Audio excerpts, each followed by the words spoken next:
Hello guys, welcome to Stan in brief. इस video के अंदर हम टर्मिनेशन ऑफ कॉन्ट्रैक्ट के बारे में पढ़ेंगे। टर्मिनेशन ऑफ कॉन्ट्रैक्ट का सिंपल सा मतलब होता है जब एक या दोनों पार्टीज या जितनी भी पार्टीज होती हैं वो आपस में डिसाइड कर लेती हैं कि उन्हें कॉन्ट्रैक्ट को कैंसिल करना है। ठीक है, उन्हें कॉन्ट्रैक्ट को कंप्लीट करने से पहले ही एंड कर देना है, तो इसका मतलब होता है टर्मिनेट करना कॉन्ट्रैक्ट को।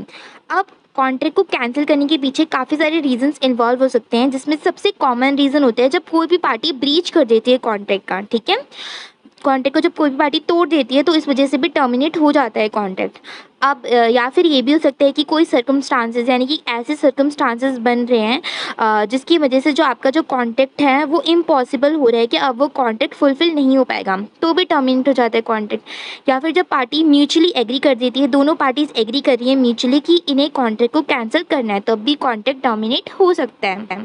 अब जब भी कोई भी कॉन्ट्रैक्ट टर्मिनेट होता है तो जो दोनों पार्टीज़ होती हैं, जितनी पार्टीज़ इन्वॉल्व होती हैं, वो बाउंड नहीं रहती कोई भी टर्म्स एंड कंडीशन फॉलो करने के लिए कॉन्ट्रैक्ट में जो लिखी होती हैं। ठीक है, लेकिन termination does not necessarily release the parties from any obligation that across before the contract was terminated. For example, if a party breach the contract before it was terminated, they may still be liable for damages resulting from the breach.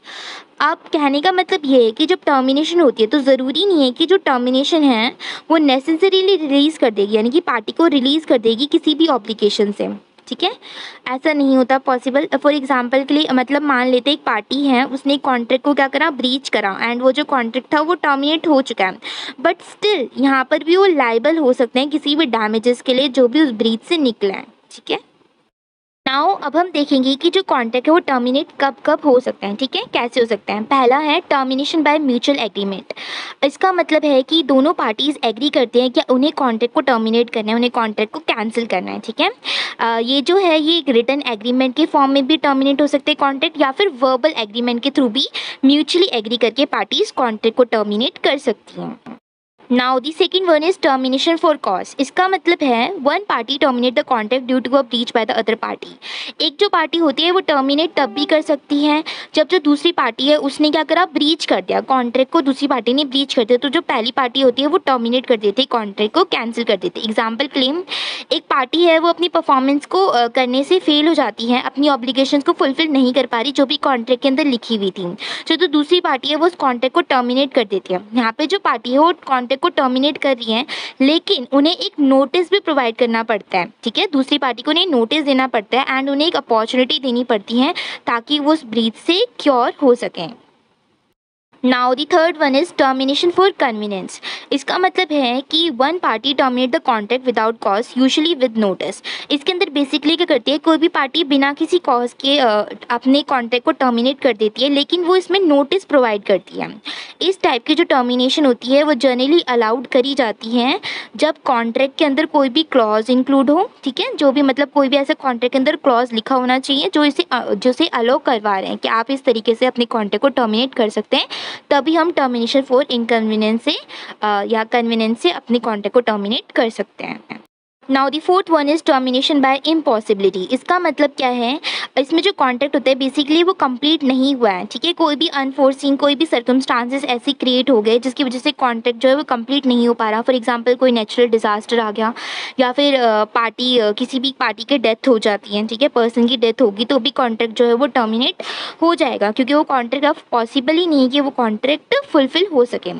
इस type की जो termination होती है वो तभी allowed करी जाती है if the party that makes the contract impossible was not foreseeable at the time the contract was signed। यानी कि इस टाइप का टर्मिनेशन करना कॉन्ट्रैक्ट को तभी अलाउड करा जाता है जब वो इवेंट पॉसिबल ही नहीं होता उस पर्सन या उस पार्टी के सिवा, जब वो पर्टिकुलर कॉन्ट्रैक्ट पॉसिबल ही नहीं करना, तब इस केस में हम क्या कर सकते हैं, टर्मिनेशन बाय इम्पॉसिबिलिटी से अपने कॉन्ट्रैक्ट को टर्मिनेट कर सकते हैं। Now the fifth one is termination by frustration. Basically इसमें क्या होता है, जो कॉन्ट्रैक्ट है वो कंप्लीट नहीं, ठीक है, कांट बी कंप्लीट, यानी कि कंप्लीट नहीं हो सकता कोई भी सर्कमस्टांसेस की वजह से जो पार्टी के कंट्रोल से बाहर है। फॉर एग्जांपल अगर कोई गवर्नमेंट कोई भी लॉ में चेंज कर सकती है तो पार्टी के कंट्रोल से बाहर है वो। ठीक है, एंड कोई भी गवर्नमेंट ने रेगुलेशंस अपनी चेंज कर दी तो वो भी पार्टी के कंट्रोल से बाहर है। तो बेसिकली टर्मिनेशन बाय फ्रस्ट्रेशन में क्या होता है, पार्टी अपने कॉन्ट्रैक्ट को फुलफिल नहीं कर पा रही ड्यू टू एनी सर्कमस्टांसेस जो कि पार्टी की रीत से बाहर है, पार्टी के कंट्रोल से बाहर है। इस टाइप की जो टर्मिनेशन होती है वो जनरली तब अलाउड करी जाती है जब सर्कमस्टांसेस कुछ ऐसे बनते हैं जहाँ पे जो सर्कमस्टांसेस कुछ ऐसे बनेंगे जो इम्पॉसिबल है, यानी कि अब अगर ये सर्कमस्टांसेस बन गया तो हमारा कॉन्ट्रैक्ट जो है वो अब हम पूरा ही नहीं कर पाएंगे, ठीक है, तब ये वाली टर्मिनेशन करी जाती है, termination by frustration. Now the sixth one is termination by performance. This contract is terminated once both parties have fulfilled their obligation. यानी कि जब दोनों की दोनों पार्टीज अपनी सारी ऑब्लिगेशंस जो भी मेंशन होती है कॉन्ट्रैक्ट में उसे फुलफिल कर देती हैं, तब टर्मिनेशन बाय परफॉर्मेंस से कॉन्ट्रैक्ट को टर्मिनेट कर दिया जाता है।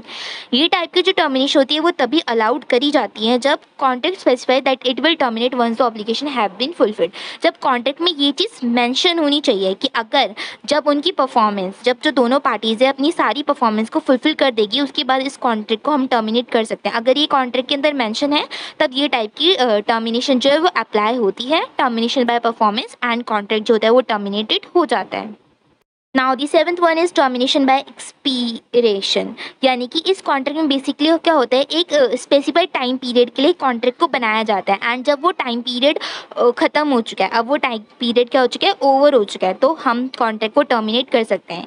ये टाइप की टर्मिनेशन तभी अलाउड करी जाती है जब कॉन्ट्रैक्ट में एक स्पेसिफिक टाइम मेंशन होना चाहिए, टाइम पीरियड मेंशन होना चाहिए, लिखा होना चाहिए उस कॉन्ट्रैक्ट के अंदर कि ये जो कॉन्ट्रैक्ट है वो मतलब ये जो कॉन्ट्रैक्ट है वो एक स्पेसिफाइड टाइम पीरियड के लिए बनाया जा रहा है एंड जब वो पूरा हो जाए तो इस कॉन्ट्रैक्ट को टर्मिनेट करा जा सकता है।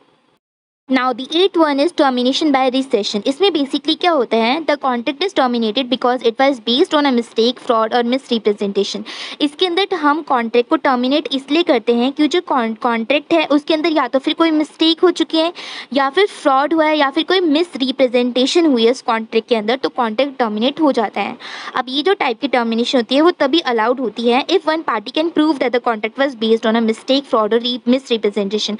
अगर पार्टी में से कोई भी पार्टी ये प्रूव कर देती कि ये जो कॉन्ट्रैक्ट है वो मिस्टेक के बेस पे बना है, फ्रॉड है, इसके अंदर मिस रिप्रेजेंटेशन हुई है इस कॉन्ट्रैक्ट के अंदर, अगर ये पार्टी एबल होती है ये चीज़ को प्रूव करने में, तो कॉन्ट्रैक्ट टर्मिनेट हो जाता है टर्मिनेशन बाय रिसेशन से। Now the ninth one is termination by bankruptcy. इसमें क्या होता है, कॉन्ट्रैक्ट को टर्मिनेट कर दिया जाता है जब एक party has filed for bankruptcy. जो पार्टी होती है वो फाइल कर देती है कि हम बैंक्रप्ट हो चुके हैं, हमारे पास पैसा नहीं है। जब पार्टी ये चीज़ फाइल कर देती है कॉन्ट्रैक्ट टर्मिनेट हो जाता है। This type of termination is allowed if the contract includes a clause that allows for it. ये टर्मिनेशन तभी अलाउड करा जाता है जब कॉन्ट्रैक्ट में क्लोज मैंशन होगा इसके regarding. Now the last and the 10th one is termination by force. ठीक है, the contract is terminated because of an unforcible event that makes it impossible to fulfil the contract. इसके अंदर basically contract को तब terminate करा जाता है जब कोई ऐसा इवेंट हो रहा है जो मतलब हमने कुछ ऐसा प्रॉमिस कर दिया जिसको फुलफिल करना बिल्कुल इम्पॉसिबल है उस कॉन्ट्रैक्ट के अकॉर्डिंग। ठीक है, उस चीज़ को हम पॉसिबली फुलफिल नहीं कर सकते, इम्पॉसिबल है उस चीज़ को करना। अगर कुछ ऐसी चीज़ है तो वो कॉन्ट्रैक्ट जो होता है वो टर्मिनेशन हो जाता है। This type of termination is allowed if the contract includes a clause that allows for it. ये टाइप की टर्मिनेशन भी तभी अलाउड करी जाती है जब ऐसा कोई क्लॉज ऑलरेडी कॉन्ट्रैक्ट के अंदर मेंशन होगा। अगर मेंशन है तो टर्मिनेशन बाय फोर्स के थ्रू कॉन्ट्रैक्ट को टर्मिनेट करा जा सकता है।